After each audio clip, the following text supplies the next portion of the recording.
From the transfer portal to why on earth did AJ Hoggard decide to stay? What did Michigan State basketball have to say at Big Ten Media Days? And then we are joined by Greg Patuto of On the Banks, a Rutgers blog, to talk about this Saturday's game. Let's go. You are Locked On Spartans, your daily podcast on the Michigan State Spartans, part of the Locked On Podcast Network, your team every day.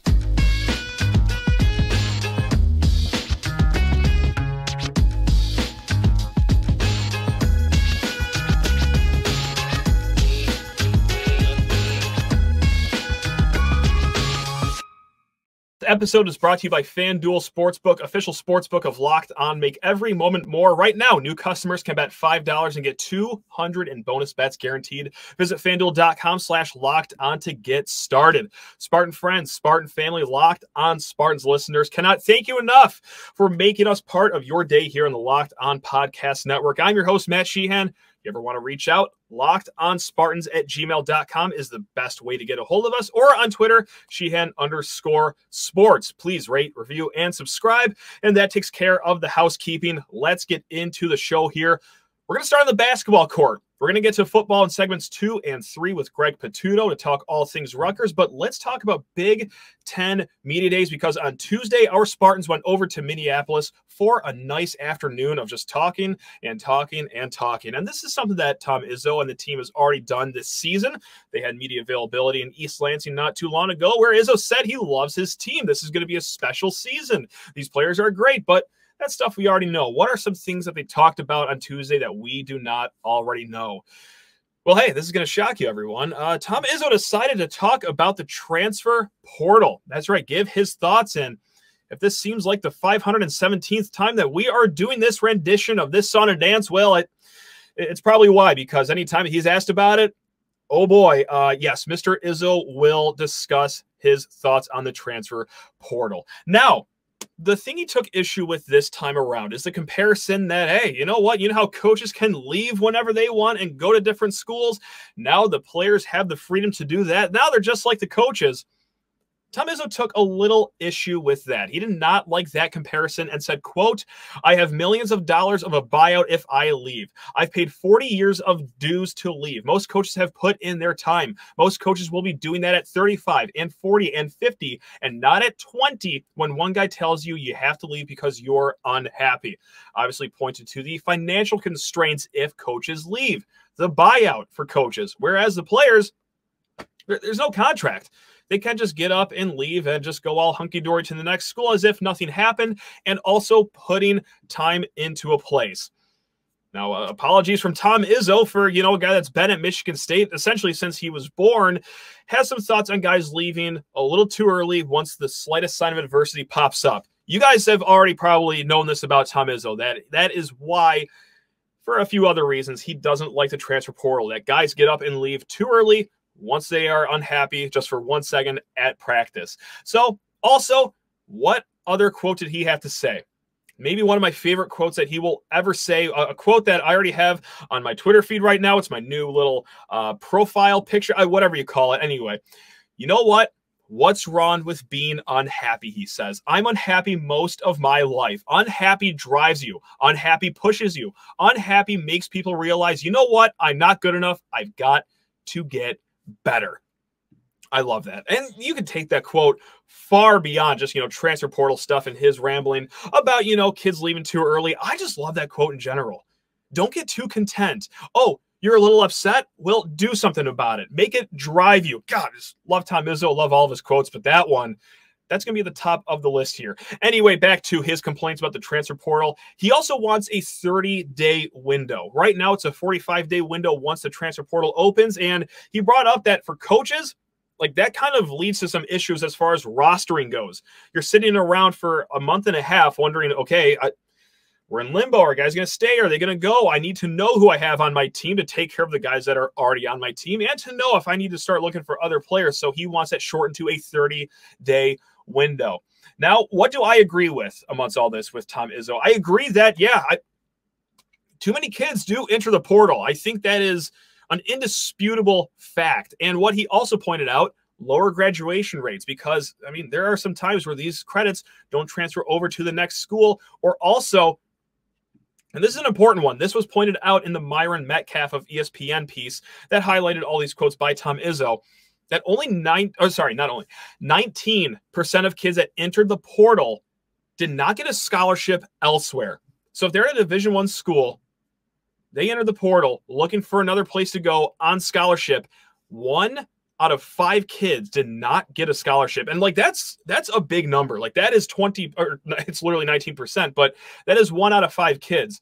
Like that is a problem in college basketball. So yes, I know that Tom Izzo is painted as this old curmudgeon-y man who doesn't like the new ways. And I think he's painted like that because he's the only coach that speaks about it as often as someone does. But he has points, everyone. Like 1 out of 5 kids going into the portal, rushing to leave their current school to go find greener pastures, and it doesn't work out 1 out of 5 times. That is an issue, whether you guys like Tom Izzo or not. Like that, he's bringing up really good points. Now, of course, there are certain circumstances where, yeah, it just does make sense for a kid to leave. I think we just saw it here in East Lansing, actually, with Pierre Brooks. I think after 2 years here, I think it's pretty clear that things were not going to work out, whether it be style of play or just performance on the court. I think he needed greener pastures. All right. And this is a guy that put in some time here before he bolted to Butler, but I think a change of scenery for Pierre Brooks made sense. Again, case-by-case basis, but sometimes, yeah, it does work. All right. Now, it wasn't just all about the transfer portal that Tom Izzo was talking about at Big Ten Media Days.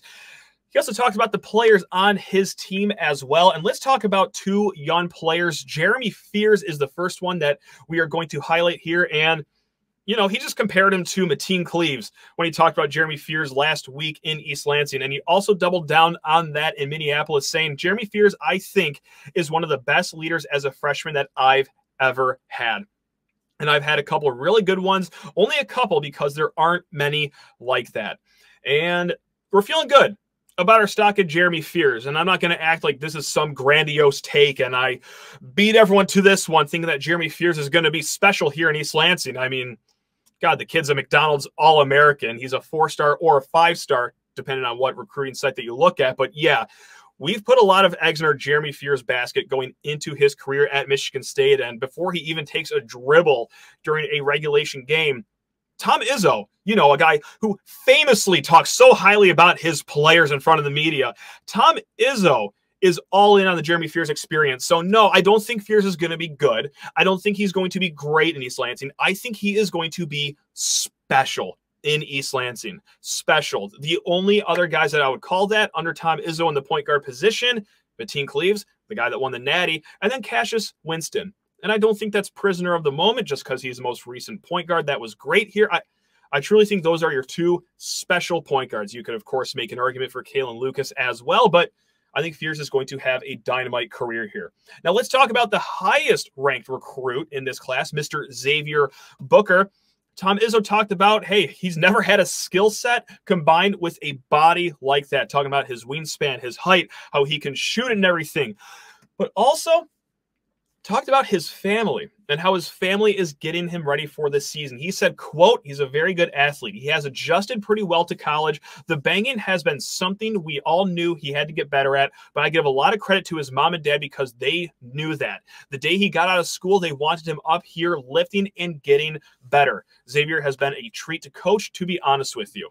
And he talked about, you know, how he's not coming in here, hey guys, I'm a 5-star, I'm entitled to everything. Like, no, he has lauded Xavier Booker for his work ethic so far this season. So while last week he echoed a lot of things we've been saying this offseason about Xavier Booker, is that yes, he is very highly rated. He has a sky-high ceiling, but it might take a while to get to that ceiling. So just be a little patient. Of course, I'm paraphrasing what Tom Izzo said, but be patient with Xavier Booker just a little bit. But he does have the work ethic, all right? He is built different than, you know, a lot of other kids that are this highly rated that just think that it's all God-given and aren't going to put in the work. Like, no, he's hitting the ground running. And also really quick on retirement, quote, some people tell me they love retirement. Others tell me, quote, never retire. Right now, I'm leaning towards the second one. So Tom Izzo, he is here for a Pope sentence or a Supreme Court justice sentence. He is here until he croaks. And even then, I would not be surprised if he's just still finding a way to coach after all of that. Now, there is one quote from a player that I do want to pull out here. This is from AJ Hoggard, who also talked about how big of a chip he has on his shoulder going into the season. what I want to talk about is him returning to the program. And I think this is something that we all kind of figured once he put his name in the NBA draft, is that he was just going to get evaluated, come back here and enjoy a nice season in East Lansing. But let's hear it from himself, because he also went into his and Izzo's relationship a little bit as well, saying, quote, "Just every day learning from the guy sitting next to me." Tom Izzo was sitting next to him for this one. "It's wonderful. We had our ups and downs, but just being able to know that he trusts me and I trust him, just growing together. The growing process that we've been through has been fun. It's had its ups and downs. It wasn't always good, but it's definitely been fun."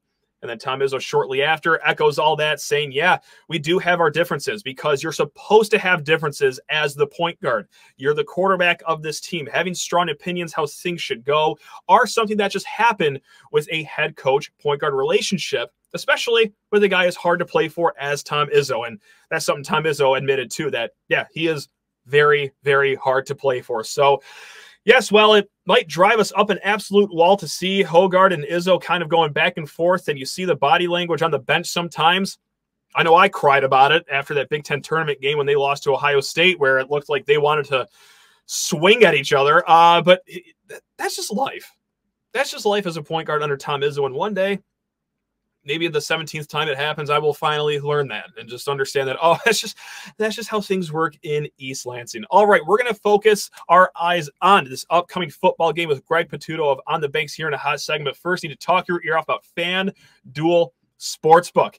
Gang, step into the NFL season with FanDuel, America's #1 sportsbook, because right now new customers can get $200 in bonus bets guaranteed when you place just a $5 bet. Yes, you heard that right. $200 in bonus bets, win or lose, with just a $5 bet. If you've been thinking about joining FanDuel, there is no better time to get in on the action. The app is super easy to use, wide range of betting options for every single game, like spreads, player props, over-unders, or hey, go ahead, dive headfirst in one of my favorites, just the same game parlays. Bet some over-unders with players, combine it with the spread, have yourself a hoot and a half on NFL Sundays or this Saturday. That's right, Michigan State right now sitting at +5.5 against Rutgers. So if you're feeling spicy about our Spartans, go to FanDuel right now and place a wager on the green and white. Visit FanDuel.com/lockedon and kick off the NFL season. Again, that's FanDuel.com/lockedon. It's FanDuel, official partner of the NFL. All right, we welcome back onto the show. That's right, friend of the program. This is our Rutgers correspondent here. It is Greg Patuto, does great work over at On the Banks of SB Nation, covering all things Rutgers Scarlet Knights. Before we get into this Saturday's game, Greg, how on earth are you doing over there, my man? You doing okay? Doing well, Matt. Can't complain. How's everything over there? We're here, you know, by definition, we are surviving and we are here right now. But hey, things can change this Saturday depending on how the outcome of the game goes. But Greg, let's rewind the clock here a little bit. The last time we spoke was in the winter before our Spartans took on your Scarlet Knights in a rock fight at Madison Square Garden. You guys came away with the victory right there, but heavens to Betsy, that was ugly. That was nasty. So, Greg, my first question is, what is going to be uglier, that game at Madison Square Garden, or heavens, this upcoming game Saturday in Piscataway on the gridiron here? What's going to be uglier, you think? Well, that game at Madison Square Garden, bittersweet for Rutgers fans, because that was the game Mawat Mag tore his ACL, missed the rest of the season. Yeah. Big loss for them in that game, but they came away with a win. I think this answer is pretty clear, though. I think this Saturday's game, Rutgers, Michigan State, it should be an ugly one. It's a game that both teams think that they could win, though. So I guess that's the good news going from both sides. We both love our teams, obviously, but I got to say, I think we could both agree that like this game was made for noon kickoff on Big Ten Network. Like when you just think dreary October day, noon on Big Ten Network, like this is the kind of football that you're expecting here. So it's going to be something, Craig. I don't know, man. It's not the game that it's not a game that college football fans around the country are going to tune into, but if you're a fan of either side, you'll be watching it. Oh, yeah. Oh, I'll watch every single snap, every single minute. I mean, for some sick reason, I cannot wait for this game coming up here. But let's just talk about what this game would mean for Rutgers, because, look, I think it's pretty obvious what this game means for Michigan State. There are 4 games that I think are winnable on this schedule. It's the Rutgers game, Minnesota game, Nebraska game, Indiana game. I'm sorry, I don't mean to be negative, Nancy, but I just don't see the Penn State, Ohio State, Michigan game going Michigan State's way. We need to win all 4 of those winnable games to get to bowl eligibility. Over there, though, you guys are sitting at a nice 4-2 right now in Piscataway. What would a win mean for this program over there? You know, you mentioned the winnable games, and for Rutgers, this is a huge game because, in my opinion, there's only 2 left on the schedule for Rutgers, being this Michigan State game and then next week at Indiana. They finish with the Penn State, the Ohio State, and Maryland last game of the season. Rutgers fans, that's a rivalry close to home, but Maryland is just – they've been impressive over the past couple of years. Hasn't been a good matchup. And then Rutgers also has a matchup with Iowa. And anybody who knows me has listened to me. I'm not an Iowa fan offensively, but I don't trust this Rutgers offense to be able to score any points against, you know, a defense like Iowa. So I wouldn't even put that in the win column just yet. So when you look at Rutgers, their schedule, this is a must-win if they want to get to that bowl game, in my opinion. So this is the one that really means everything. I had it as a swing game coming in, and I still have it as a swing game on the schedule. A lot of similarities over here in East Lansing. No question about it, whether we like it here or not. This is a question that I use quite frequently with a lot of guests here, and I think it really resonates this week because the line comes out, the gambling line that is, comes out on FanDuel at Michigan State plus 5-point underdogs here. Obviously, that means your Scarlet Knights are favored by almost a touchdown. When you see that, I mean, after watching your team for 6 games, are you thinking, yeah, we're perfect at home so far. We have not lost at home. Our defense is really good. This line makes sense. Or is that line a little bigger than you thought it was going to be? I expect it to move. I don't know if it has yet, but when it first came out, I thought it was a little big. And that's not saying Rutgers is, Michigan State is, you know, this juggernaut that we've seen. Yeah. But just what we've seen from Rutgers in competitive games, I should say. They've had their success against a little bit of the weaker part of the schedule, but then we saw what they could be against teams like Michigan, Wisconsin. So they haven't been able to get any momentum. So I think the line obviously favors Rutgers. It's a home game. It's homecoming for them. Take that for what it's worth. And kind of a team maybe on an even playing field, and also maybe a little public perception of what's been going on around Michigan State that people are kind of jumping on. But I still expect – I got to do a little research, but I expect this number to come back toward Michigan State a little bit. Yeah, it was a little bigger than I thought as well. I talked about it on yesterday's show a little bit. I thought it'd be like Michigan State 2.5-point underdogs perhaps, but – and the reason I think that it is a little big because if not for nothing else, Michigan State's defense has been pretty good the last 6 quarters. I know that's really like weird way of saying it, but that's just where we are right now. The first half against Maryland, not good. The second half, not bad. And then the Iowa game, well, yeah, wow, Color shocked. A defense did good against Iowa's offense. But yeah, against your offense though, how do you guys move the ball over there? Because I had one eye on the Rutgers versus Wisconsin game last week. Gavin Wimsatt, not the greatest game from him. How has he been this year for you guys? And do you feel comfortable in him at the quarterback position this upcoming Saturday? How are we feeling? I'd like to see a little more, but that also goes to the play calling with Kirk Soraka's first year over in Piscataway. He's kept it very simple for Gavin Wimsatt. And, you know, Gavin's made his mistakes as a young quarterback. The pick 6 right before halftime against Wisconsin, and then he threw a bad one on fourth down against Michigan. They weren't going to win that game, but they were moving. I think it was still 17-7 at that point, whatever the score was there. But he threw another pick 6 there, kind of put that game away. They haven't opened it up for him a lot. You know, Rutgers doesn't have a ton of talent on the outside at wide receiver. They've been really relying on their run game. Against opponents like Michigan and Wisconsin, I mentioned those games didn't go Rutgers' way, obviously. They were unable to run the ball, and that tore everything down. Gavin, he's not at a point where I shouldn't say the coaches don't trust him because we don't know that for sure, but they're kind of calling the game like they don't trust Gavin and they don't trust the receivers on the outside because they haven't really opened it up a lot for him. Interesting. So let's talk about that run game, if that's going to be your bread and butter here. What is making that click? Is it the offensive line? Is it the running backs are just that good? Or is it some great marriage of both working at the same time? It's a nice combination of both. The offensive line has been a pleasant surprise this year. It's been a big struggle since Greg Schiano returned in 2020. It's been a really big question mark, and it was a question mark coming in again. They seem to have found a solid foundation there. They're strong in pass protection, but they have been able to open up some holes against, again, opponents that are on their level and maybe a little bit weaker. And Kyle Monunga has been their bell cow in the backfield. You know, he's a tough runner. He's a vertical runner, doesn't really get to the outside much, and Rutgers hasn't shown a lot of that either. So it's a deep running back room for Rutgers, but again, play calling and personnel, we haven't seen a ton of Aaron Young, who came in banged up, but he should be healthy. He's more of a pass catcher out of the backfield. And Samuel Brown, who burst onto the scene as a true freshman last year, again, got hurt last year, came in a little banged up, but should be healthy. Haven't seen a lot of him either. So what was a deep room is now kind of turned into a one-man show, but that could change at any point. I feel with this play calling, as you can tell, I'm not very confident in it. Sure. I feel like anything's up in the air. Aaron Young, isn't that the guy that flipped from Michigan State to Rutgers at like the last minute before signing day? I feel like that happened 10 years ago. I can't believe he's still around if that's who I'm thinking of. Is that him? Wow. Love that. God, I feel like that happened in 2015. Jesus, that time flies. No concept over here, man. It is, wow, nuts. So you mentioned it earlier, but like you're not feeling too hot about the pass catching options like receiver or tight end, or is there one that you do think has a lot of untapped potential? They just haven't got him the ball quite as much yet this season. Tight end's really been non-existent over the past couple of years. Okay. And, Johnny Lagan moved to tight end. He's more of just a football player. He's a positionless guy in there. He's a really talented blocker. They use him a lot in that sense as kind of that sixth offensive lineman. But at wide receiver, I really like Jaquay Jackson personally. He's a Division II transfer, 6'3". He's got all the physical tools.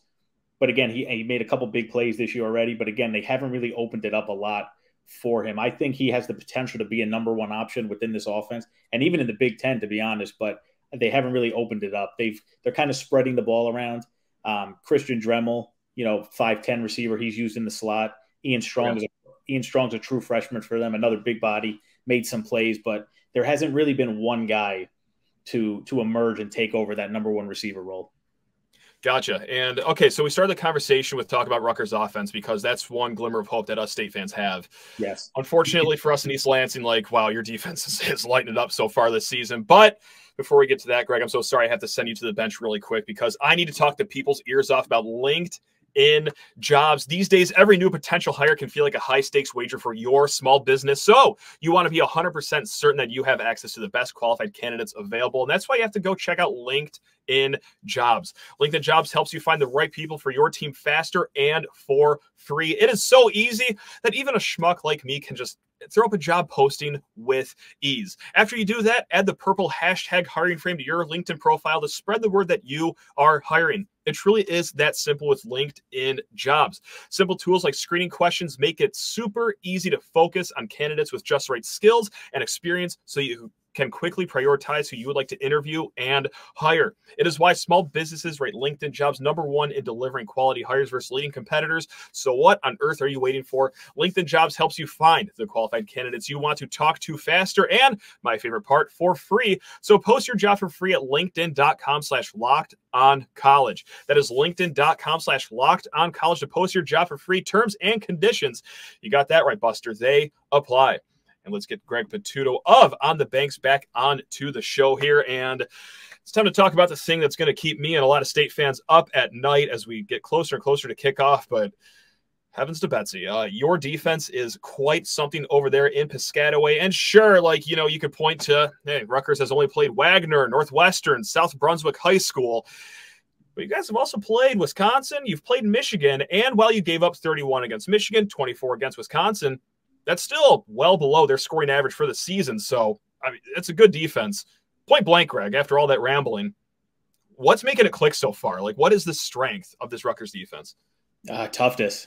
That's the one thing Rutgers fans love is they love watching this defense because they're tough. They feel like a hard-nosed group. And again, those numbers that you just said against Michigan, Wisconsin, take 7 away because there was a pick 6 in each of those games. So that's right. The defense has been competing at a very high level. And they're really keeping this Rutgers team in games. Again, the Michigan game, the Wisconsin game never felt like Rutgers was going to win the game, mostly because the offense couldn't put together drives. But the defense made the game watchable. It made fans feel like they had a chance there. And that's kind of been what they've been doing all year.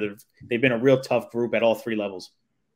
That's how we've been feeling against the Iowa game in the second half against Maryland. Again, we're taking the wins where we could take them over here right now, Greg. But what should State fans be more nervous about when they drop back to pass the ball or when they hand the ball off to run? What is stronger between the pass defense and run defense, in your opinion? I think the strength has been the run defense. And again, I've talked at length about this Michigan and Wisconsin game. That's just a step up in competition, and they've been able to take control of that a little bit. But the linebackers are real strong for Rutgers. Muhammad Teray's come back and has done a nice job both in the run game and getting to the passer. Deion Jennings, Tyreen Powell, they have a lot of guys that can plug the holes, and they're strong up front. Wesley Bailey in the middle, just one name that can do some damage. So the run game for Michigan State, I think, should struggle a little bit. If they could find a little consistency passing, the secondary has been vulnerable at times, but the run defense has been pretty stout. Well, I like hearing that it can be vulnerable at times in the secondary because we expect that a new starting quarterback, Caden Hauser, will be under center after, well, the first guy, Noah Kim, has kind of fizzled in the last few games. And, hey, what's going to help a new young quarterback? Well, a lot of time in the pocket. Michigan State gave Noah Kim a lot of time in the pocket 2 weeks ago against Iowa. But what is the story with Rutgers here? What is the pass rush looking like? Is it dangerous? Is it just okay? Or what are we feeling over there?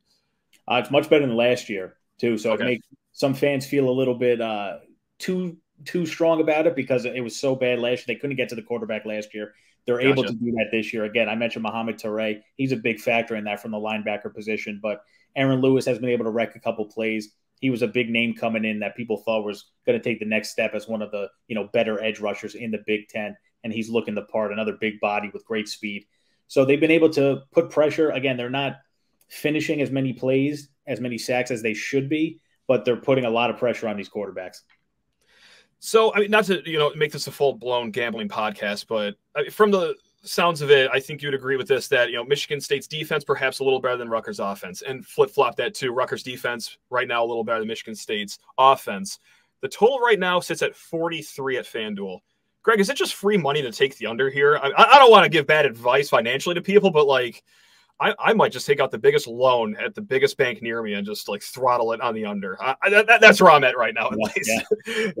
Listen, it's not the worst idea. It really isn't. Because again, I'm not confident in Rutgers could shut me up and come out and score 30 this week, but I'm not confident this offense could put together consistency enough at all. It's really how it is. And I did try to get myself to believe a little bit in the Wisconsin game on my own show. I did recommend taking the over in that game. I believe it was around the same number, 44, and it almost got there with a late touchdown. And of course the pick six helped, but I don't know. I would be on your side of saying definitely trend toward the under in this game. For sure. And what kind of a Big Ten podcast would I be if I did not bring up special teams, especially in a game like this where it's going to be low scoring, field position could be at an absolute premium. How are you feeling about the punting, the kicking, just all things special teams? Is that something you guys are feeling good about over there? So not as much as in previous years. Adam Korsack's gone, the Ray Guy Award winner from last year. They had Flynn Appleby waiting in the wings, and he's done a nice job. Nothing crazy. Same style, the Australian punting style that Rutgers has had now for, I think Korsack was there 5 years, and now they have a 6th year of that same style.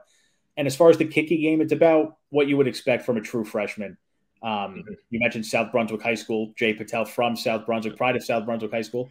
And he's made, believe he made a 50-yarder, 50-plus yarder earlier in the year. He did miss an extra point last week. He's been very, very up and down. So hopefully this game doesn't come down to, a last-second field goal because Rutgers fans really wouldn't know what to expect. Let's talk about those Rutgers fans for a second. What has the home field advantage been like so far this year? Because, again, I'll mention this again. You guys are 4-2 overall in the season. All 4 at home. You guys are protecting the stadium. So is it a raucous atmosphere or what kind of death trap is Michigan State walking into this weekend? Yeah, the fans have been great. They've had the student section's been full. The stadium's been full. Okay. And I expect it to be the same thing this weekend. It is homecoming for Rutgers.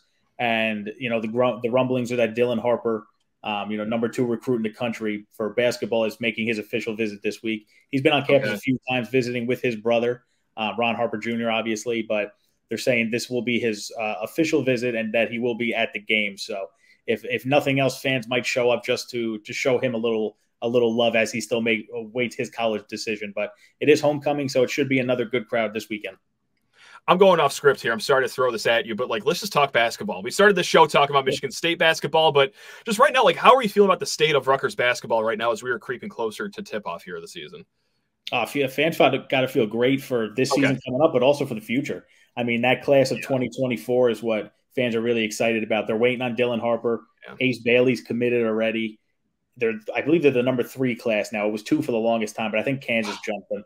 And it's just something that we really haven't seen. Steve Pikiell's done a great job. But for this season, it's a lot of question marks, but a lot of hope as well. It should be a fast team. Yeah. They've added some 3-point shooting. Cliff O'Maury's back in the post, which is a big factor. One of the better players in the Big Ten. So they were picked 10th in the latest poll but Gotcha. they could finish a lot higher. They could finish 10th. A lot of question marks. It all depends on how they shoot the ball, I think. As long as Peichel's there, it's going to be a scrappy team. I mean, it's going to be competitive in a lot of these games here. The Paul Mulcahy thing. I'm sorry, I'm going way off on a tangent here. We're so far detached from football right now. But Paul Mulcahy, he transfers over here. I'm thinking like, wow, that's a shock. But over there, like someone who's neck deep in Rutgers basketball, was that something you saw coming, or was that as surprising to you as it was the rest of us? Yeah, it was kind of the rumors coming out, as he finished his 4th year. So I wasn't too surprised to see it. He's going to get a lot more respect amongst Rutgers and their fans rather than some guy, like Cam Spencer, who transferred in that 1 year and then, flipped right to UConn. So that's something that didn't sit well. And that was a little more out of nowhere than the Paul Mulcahy one. So that one didn't sit well. But, yeah, you could kind of see it coming with Mulcahy. He kind of felt like he wanted to go out west a little bit, and obviously that's where he landed. Right on. And I will steer this car back to football for the final question here. Does it feel like you guys are already 1-0 against Michigan State this season? Because there was the battle amongst, hey, who gets to say keep chopping? Who gets rights to this? And, well, I mean, over there, Shiano's the last man standing between, him and Mel Tucker. So do you guys already feel like you have the leg up on Michigan State going into this game that you guys won, the keep chopping battle? Hey, at this point, fans and the team should take any edge that they can get against anybody. So if they're using that as momentum, that's albeit. That's the spirit. All right, well, stay tuned this Saturday, Big Ten Network at noon for the Keep Chopping Bowl. We'll see who gets to formally keep. I don't even know if we want it anymore in East Lansing. I mean, I'm fine with you guys just having it. I mean, I got no issue with Rutgers fans taking it whatsoever. But Greg, as always, this is a great time. I will try to drag you back on here for basketball season for our matchups coming up this season. But until then, anything you want to shout out, anything you want to plug before we let you go and enjoy the rest of your week? Just keep following On the Banks. That's where you can find all of my Rutgers content. And that's where I will be writing up something about this game after previewing this game and recapping it for whatever it may be. Again, it could go any which way. So both sides should be excited, I think. There we go. That's what I'm talking about. And gang, we will be back tomorrow. Hunter Stahl of PFF, he will be joining us to break down the top graders on defense and offense so far this season for Michigan State. But until then, hey, enjoy the rest of your day. Love you all. Go Green.